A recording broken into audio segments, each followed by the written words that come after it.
The Loup Garou.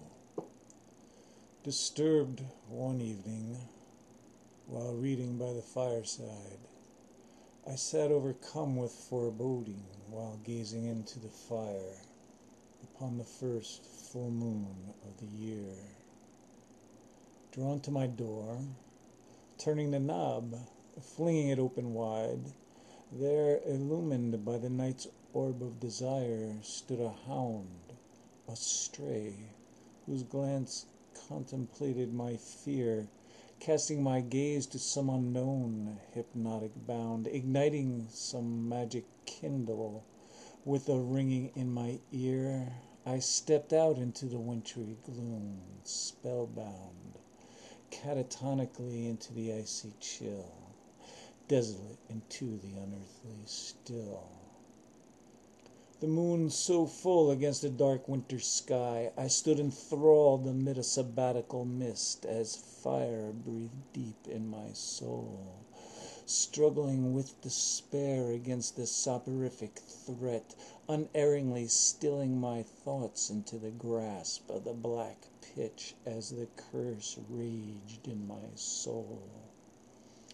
The baying of wolves deafened any sound. I gripped the earth as the night stared down, my heart entwined with a heathen guide as I vaulted some boundary in space and time that transfigured me man to shadowy beast.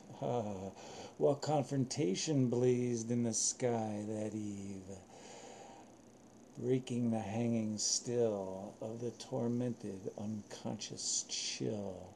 Confrontation between man and a beast, life confronting sin as the transformation set in. Awaking, unknowing as to where I'd been, the glow of the moon found two hounds where the one had been, and the man me was nowhere to be seen. My new disguise was to be now, you might say, second skin. We wrestled and sated our desire in a wildfire, wilder and wilder, a savage choir in a bestial fire, and lay prostrate side by side.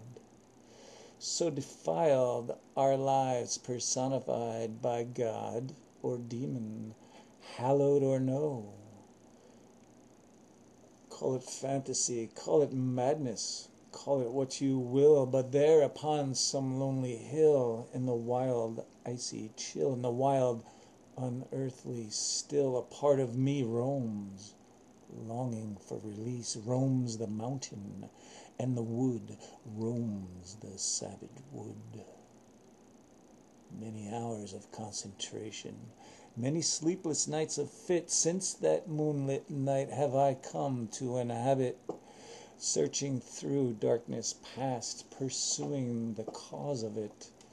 Volume after volume have rendered my search vain. Many lamp hours burned away to no avail, but pain, I cannot deem it possible, being of man, a reasoning strain, that this ludicrous seance within me such misery has wrought, has scourged my tongue, and to my name such debauchery has brought, and left me abandoned to a lone unknown.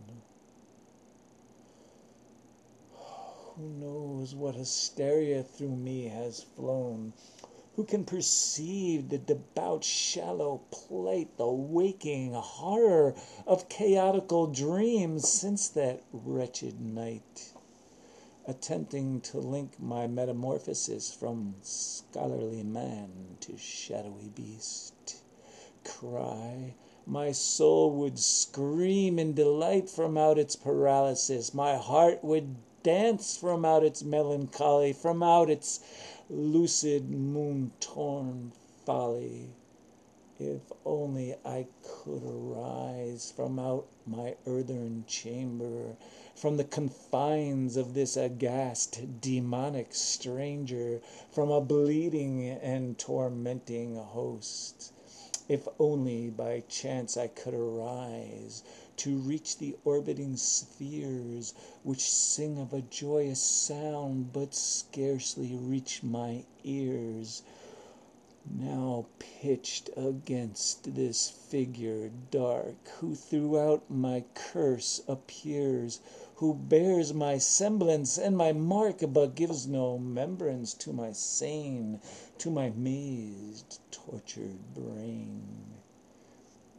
He hangs and haunts till all is dark, till the self I've come to know is consumed into this figure so strange, so void, fearful forever to burn.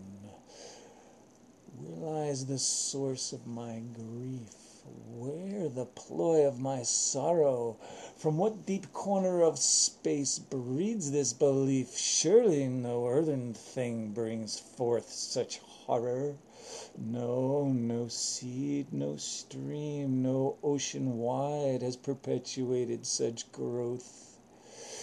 It must from out the burning Bible come here to envelop me, to preside, breathe through the air by incantation. Oh, what curse have I inherited? What black art to my ancestry is merited, that hangs a strangling viper about my throat, that leaves me in such despair, a lycanthrope?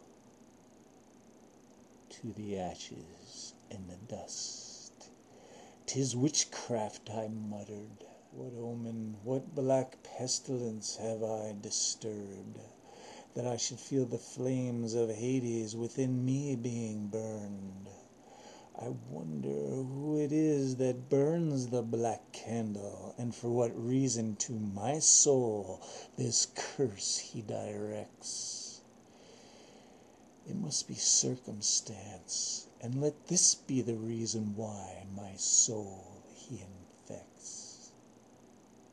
Could it be the realm of Satan I have unknowingly defied? That ghastly artist who through such scheming has been so deified, who bears my young life a little short of petrified. Here I'll remain confined in my murky parlor, till I may escape my dreaded transfigured horror, awaiting that redeeming hour, when my fever will collapse into abysmal rest, and awaken or not, I'll be better at length when my fever collapses into abysmal rest. I wonder who it is that burns the black candle.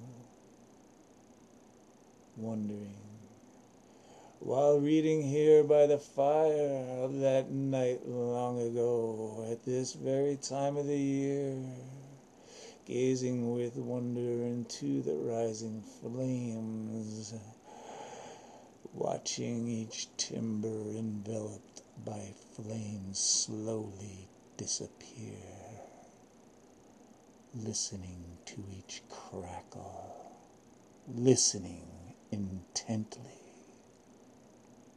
A distant howl, I shudder at the chilling sight of the rising moonlight of the first full moon of the year.